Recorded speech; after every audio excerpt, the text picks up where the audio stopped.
মেসির জাদুতে ঘুরে দাঁড়িয়ে ইন্টার মায়ামির দুর্দান্ত জয়। আমি এসি চ্যানেলের পক্ষ থেকে আতিক আহমেদ। এখন শুনছেন সংবাদ, পরে শুনবেন বিস্তারিত। মেজর লিগ সরকারের MLS মৌসুমের প্রথম ম্যাচে লস অ্যাঞ্জেলেস এফসির কাছে 2-0 গোলে হারিয়েছেন ইন্টার মায়ামি।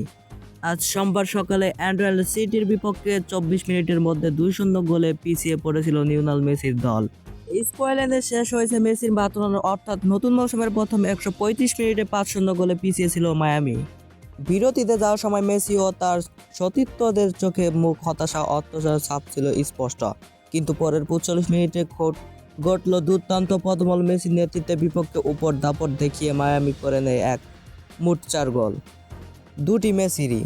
প্রথম মেসি গোল করে পিছিয়ে পড়া ইন্টার মায়ামি শেষ পর্যন্ত মাঠ ছাড়ে 2-0 গোলের অবিশ্ব জয় নিয়ে। চলতি মৌসুমে নতুন খেলোয়াড় ভেড়ানোর পর মায়ামিকে আগের চেয়ে শক্তিশালী মনে করা হচ্ছিল, বাট মাঠের চেয়ে খেলার পরিবর্তনের ছাপ দেখা যাচ্ছিল না। লস অ্যাঞ্জেলেস ম্যাচের পর আজও শুরুতে বেচারা 18 মিনিটে এগিয়ে দেন অ্যান্ড্রয়েডকে।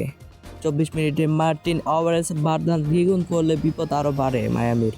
দলকে ম্যাচে ফেরাতে বিরতির পর দলের পরিবর্তন আনে ইন্টার মায়ামির মার্চেরানো।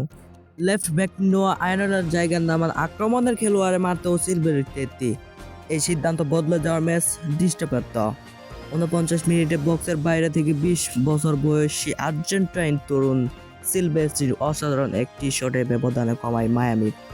এরপর দেখা যায় মেলে মেসির জাদুর। 57 মিনিটে পেছানো এক আক্রমণের এলডোর বক্সের কাছাকাছি পৌঁছে যান মেসি। এ সময় তার সামনে তৈরি হয় ফুটবলের দেয়াল, আর সেই ফাঁকে দেয়ালকে ফাঁকি দিয়ে বা পায়ের নিখুঁত শটে বল জালে পাঠিয়ে বছরের প্রথম গোলটি করেন মেসি। ম্যাচে আসে 2 সমতা।